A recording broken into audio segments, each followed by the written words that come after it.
Hello बच्चों, स्वागत है हमारे YouTube चैनल कॉन्सेप्ट सिग्मा में। मैं किशन यादव। जैसे क्लास 10th का मैं मैथ करवा रहा हूँ, मैथ में जो चल रहा है एक्सरसाइज 5.2 का आज जो क्वेश्चन करवाने वाला हूँ इसमें क्वेश्चन नंबर 3 होगा। इससे पहले मैंने क्वेश्चन नंबर 2 तक करवा दिए थे। तो तीसरे क्वेश्चन को जरा देखिए ध्यान से कि इसमें क्या पूछा गया आपसे। कहा गया निम्नलिखित समांतर श्रेणियों में रिक्त खानों के पदों को ज्ञात कीजिए। ध्यान देंगे तो बीच बीच में कुछ पद मिसिंग है, उसकी वैल्यू आपको बताना है। तो पहले के आंसर की शुरुआत करते हैं।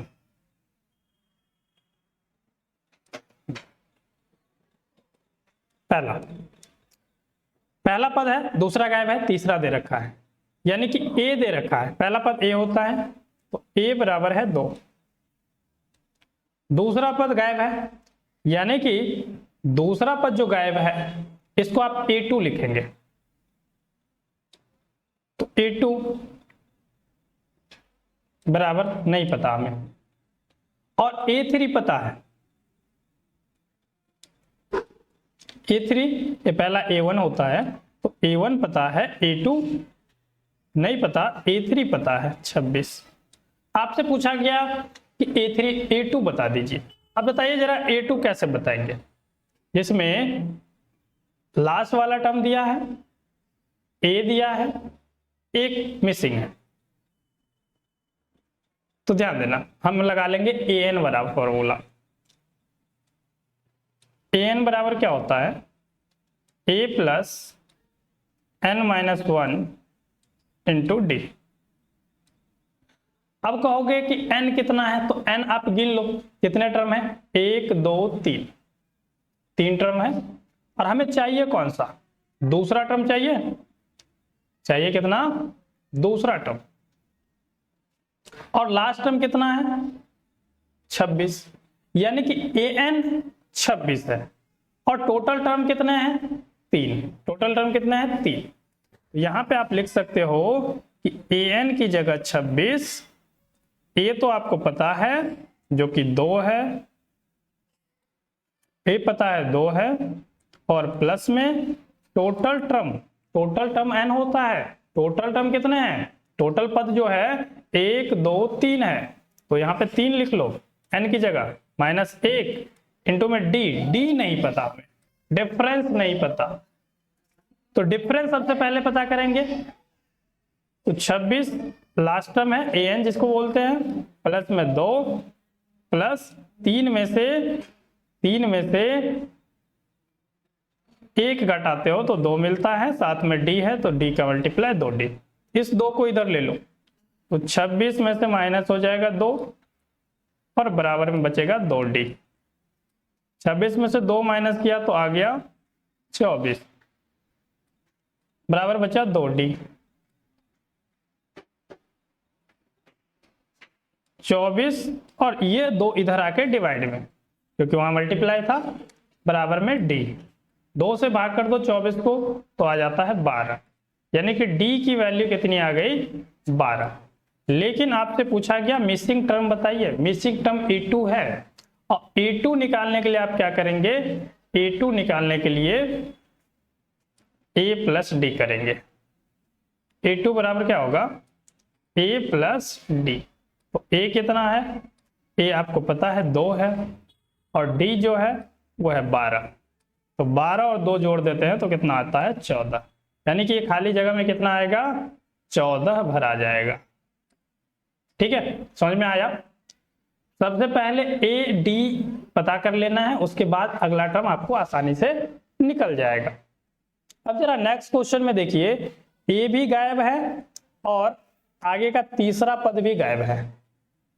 ठीक है, तो सेम इसी तरीके से वो भी बनेगा। यहां पहले हमें ए पता करना पड़ेगा।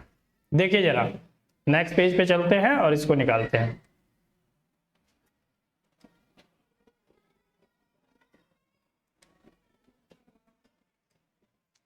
ए आपको नहीं पता है तो an बराबर फॉर्मूला लिख लेंगे।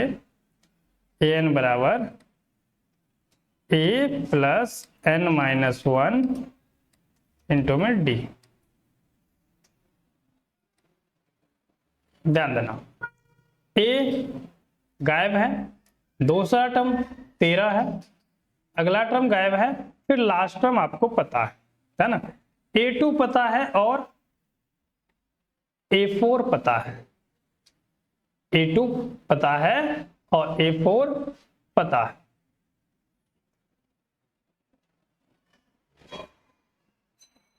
तो A2 बराबर फॉर्मूला क्या होता है? A प्लस डी, और A4 बराबर फॉर्मूला क्या होता है? A plus 2D।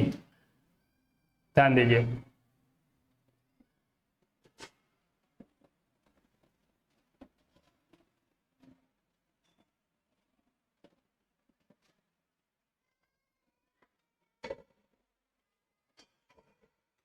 A2 13 है, तो इसको लिख लेते हैं।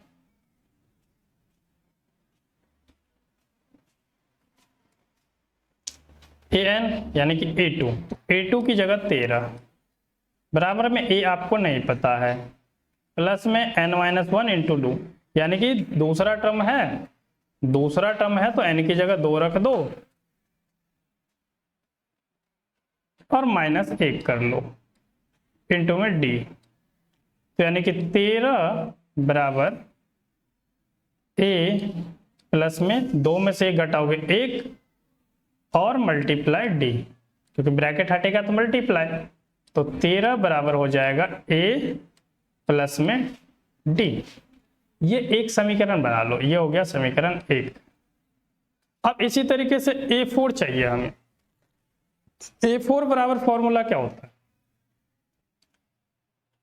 A4 बराबर फॉर्मूला होगा A प्लस 3D। यहीं से निकल के आएगा, जैसे A2 बराबर A प्लस D निकल के आया ना, ऐसे ही A4 बराबर A प्लस 3D निकल के आएगा।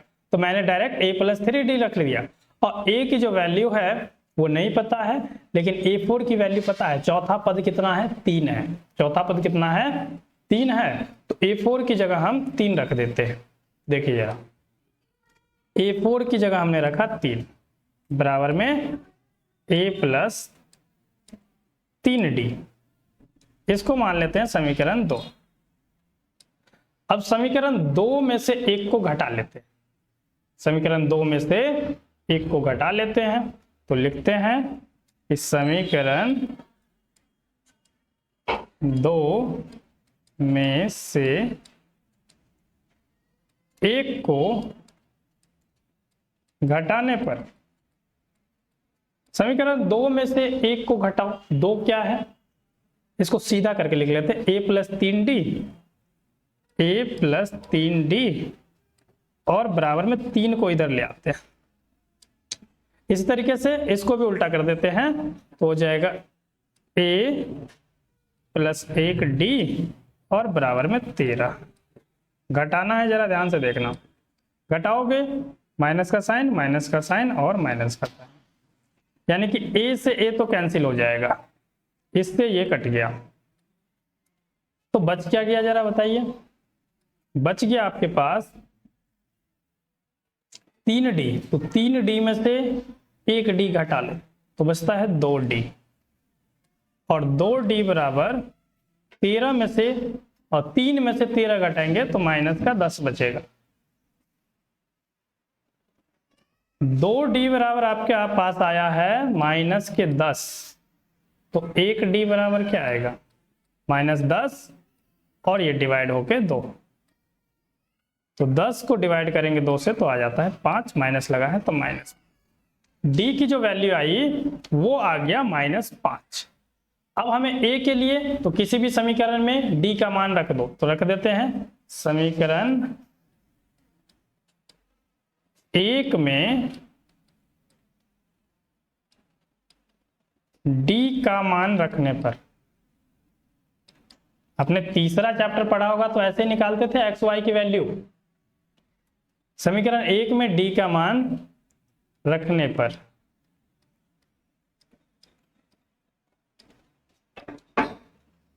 तो समीकरण 1 जरा क्या है देखिए, तो A प्लस डी बराबर 13 है, यानी कि A प्लस डी बराबर में 13, और जहां आपके पास D दिख रहा है वहां -5 रख दो, यानी कि A प्लस और माइनस है तो -5 बराबर में 13। तो ए बराबर वैल्यू हो गया 13 और 5 इधर आके प्लस, यानी कि 18। ए कितना आ गया 18। मिसिंग टर्म कौन सा है?